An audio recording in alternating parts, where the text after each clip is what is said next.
Optical mechanic here, welcome to the video. This video is about a modification, very minor modification to the Myford Super 7 lathe. What we have here is the bolt that goes into the carriage, which is to lock the Z-axis or the carriage traverse on the Myford Super 7. And it's an odd old size, so whenever I wanted to use this, it was always a bit of a hunt looking for a spanner that fits, and a ½ is too small, so I'll try a 13mm, and that's a very snug fit. It's not really the right size spanner for it, so so they're too small. So then if I tried the next size up, 14mm spanner, that's too sloppy, that doesn't fit. And if I try a 9/16 spanner, that's even worse. So as a consequence to all of that, I ended up never really using the carriage lock, and I thought that there was a better way of doing things. So what I wanted to do was to make a lever, just a clamp, so I didn't need to use a spanner. So just emulating what the spanner would be, but as a fixed lever on the machine. I quite like the idea of having that without having to utilise any spanners or things like that to operate the machine. So what I did was I turned up a piece of bar. So this is 10mm stainless bar. I cut a thread on one end, on both ends, M6. So this nylon ball screws onto there, so that's the handle. And then the other piece that I made was this little cap, and this fits over the head of the bolt. And then the thread on the end of the handle screws into there and clamps down onto the head of the bolt, but it wasn't really very secure doing that, so I didn't like it. So what I did then was I drilled and tapped the head of the bolt. Now these bolts, they must be hardened because they're very tough.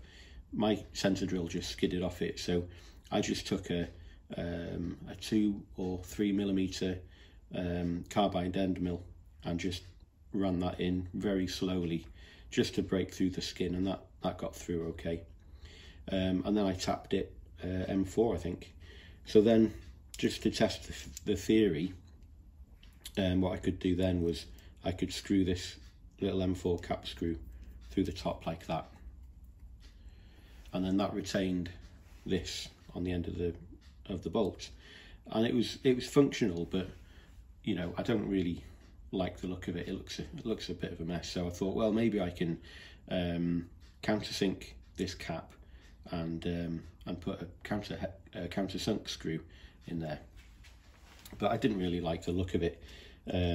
So what I decided to do was to make a new bolt with a special head on it, and this thread, which I'll look it up in a minute. I think it's something like what's it? Might be a 5/16 thread. I'll double check that in a minute. Anyway, I was looking around to see if there were any settings that I could utilise on the lathe, and the thread is something like 22 or 23 TPI, which I couldn't find a setting to do that. So I bought a die, but the problem with using the die was I didn't have a die stock which would hold this size of thread. So here we are, yeah, 5/16 thread, 22 TPI. So I made this die stock. It's a bit rough at the moment. I ran out of M5 grub screws, so I've got this big ugly cap screw sticking out the top at the moment, but it's functional. So there's some footage coming up of me turning this up, and I put it up in the mill just to put the holes in. So that's that piece, and then this one here. So this is the main piece. It's a piece of 25mm stainless, 315 stainless I think it is. So I've machined that up, so that looks quite nice. And I cut the thread on with the die on the lathe, and I milled this flat on so that it's a little bit wider than the bar that will screw into it. I drilled and tapped the hole, of course. So that's M6. So that should take the handle. So that's how it looks. And the final piece of the jigsaw now is when it's on the machine, I want it to clamp the carriage in the right position. So I'll show you this on the machine in a minute, but I just want to have it to turn through 90 degrees on the machine and clamp and unclamp the saddle. So to do that, to get it, just to tune it just right, I've got a brass little washer here that I've made, and I'll probably have to face that to the right thickness. So I'll set this up on the machine now and show you exactly what I mean. So here we are at the machine. So I'm going to put this little washer onto the special bolt, and I'll wind that down. So prior to this, I blew out any swarf out of the thread just to make sure that it's nice and clean, both on the machine and also on the part itself.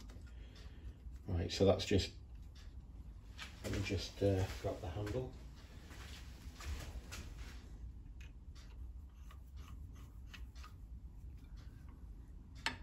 Right, so where that is now, let me adjust it a little bit. There we go. So I'm not quite getting enough clamping force onto it, but it fits up nicely and it looks nice. Certainly looks the part. So as it is, this washer isn't quite thick enough. So I can either machine another one and add perhaps 0.5 millimetre to the thickness, or I can take this one down by the appropriate amount. So so I'll set that up in the machine now, and I'll get that done.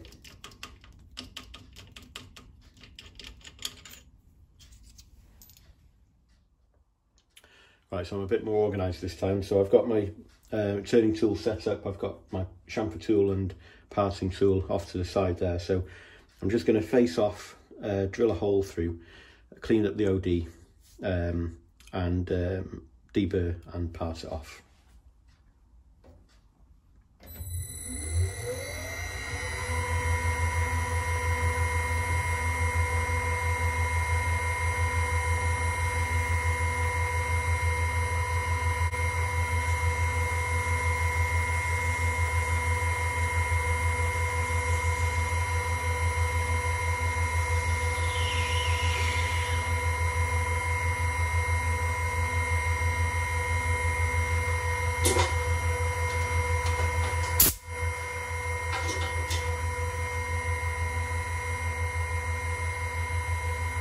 Clean the tool off so that I can see when I touch off now.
Put this hole through.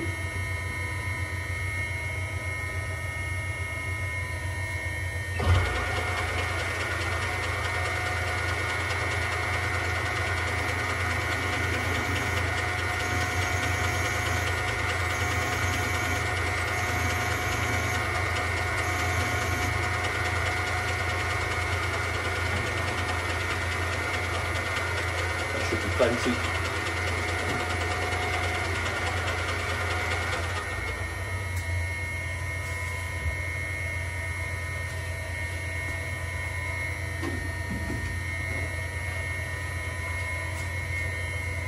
Give that hole a little deburr.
So give that a deburr around the hole now.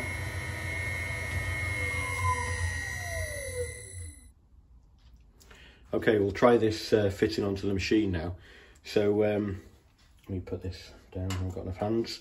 So here's the brass washer. I aimed for 2.5mm as a parting thickness, and that's close enough for rock and roll. So we'll try this up on the machine now. So let's put this together.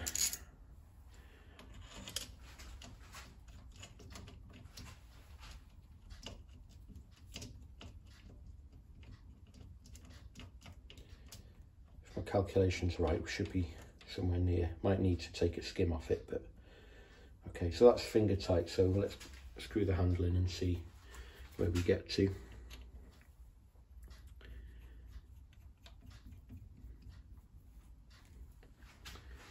Okay, so that's nice and snug. I can probably make it go further, but I don't really need to. I might put a little stop there and a little stop there as well, just so that I can't over tighten it and that it doesn't wind back and get in the way of the tailstock at any point. But yeah, that seems okay. So obviously that's in its free state. Apply the carriage lock. I can move it, but that's probably enough just to take out any wobble in the lead screw, which is really all it's need. You know, that's all it needs to do really. So yeah, that's I'm quite happy with that. It looks nice, I think. Nice turned finish. Looks a bit like a hi-fi knob in a way.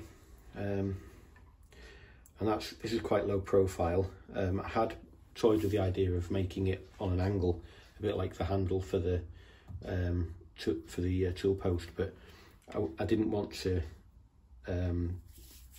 encroach in anywhere, because like I mentioned previously on a previous video, I'm going to be making a cover to go over this, so I didn't want to obstruct anything there. So yeah, I quite like that. That feels about right. So what I'm going to do next is I'm going to drill and put a pin in here, just so that it can't go beyond where it should.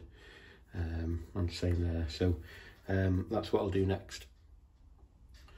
So I've just marked off 2 positions now. So I'm 10mm in from the end, and I've positioned it so that when I make a 5mm diameter pin, that's where it'll be tangential to the bar in that position, and it'll also be tangential to the bar here when it's in the clamped position. So that should be about right. I've got plenty of thickness here, but I haven't got plenty of thickness down this side, because it goes down towards where the jib is, or the gib strip I should say. So I'm not going to go very deep on this one. I'll go maybe 1D on the thread engagements, which should be enough, because it's not going to be massively load bearing. So I'm going to drill that now, and I'm going to do that without being watched. So I'll bring you back when I've drilled and tapped the holes. Right, I've got some 8mm stainless steel rod chucked up now. I think this is 315 as well. So I'm going to machine some little bobbins. They're going to be 5mm diameter, and with a M5 clearance hole down the middle.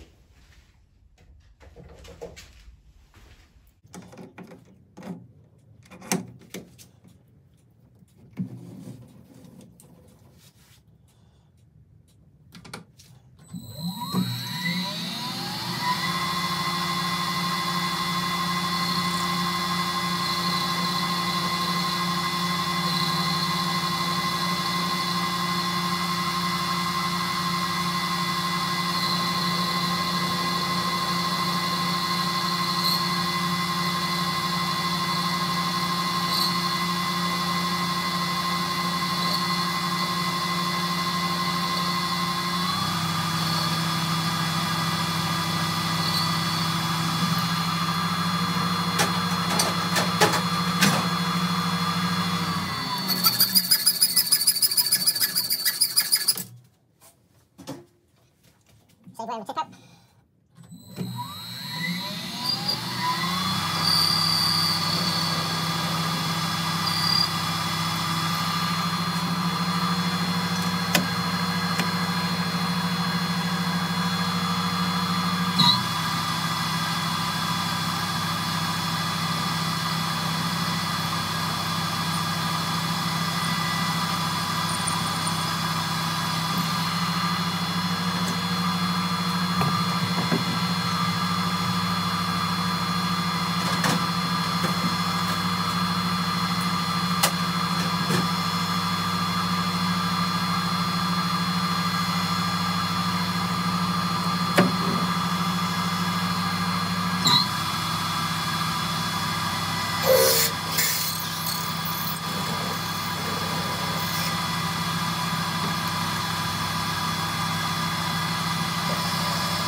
Machine for a minute, in case I need to take it a bit deeper, in case I've miscalculated.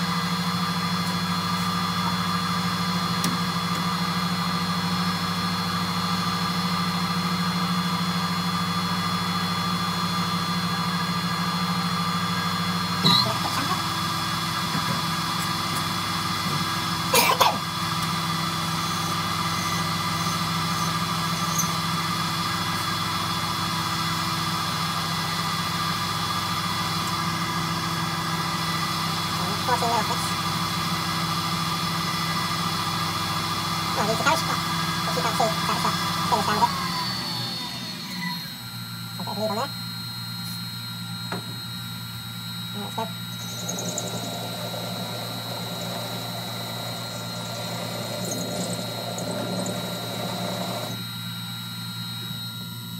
Put the feed on. It's more consistent than my hand cranking.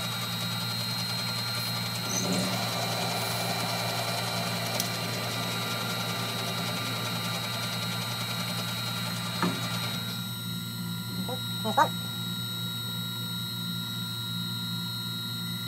I'll get the other one done off camera. Right, so I've drilled and tapped the carriage on the machine, which I'm going to show you in a minute, and I've just machined these little bobbins up. So I was aiming for 14 millimeters long. This was just eyeballing it with the parting tool when I was parting them off. 13.91. It's close enough. 13.99. That's close enough.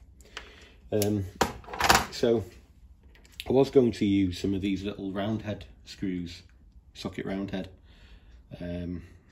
but I haven't got any long enough. So that's a bit of a shame. So I need to go and buy some more hardware, but I've got some of these cap screws. Well, I've got one stainless cap screw left, this length, which would probably be okay. That'd be about right, I would say. And I've also got some of these screws here, which are a bit blingy, but they'll do for now, just to prove the concept. If I had two of these left, these are titanium screws, and they're off my mountain bike, so but I've only got one.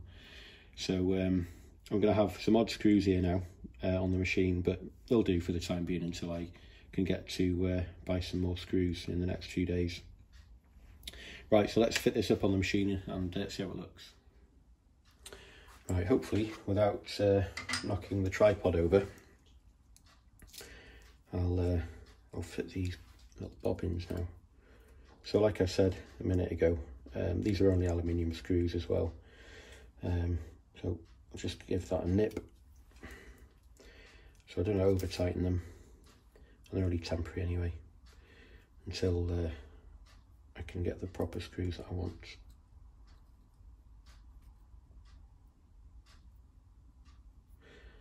There we go.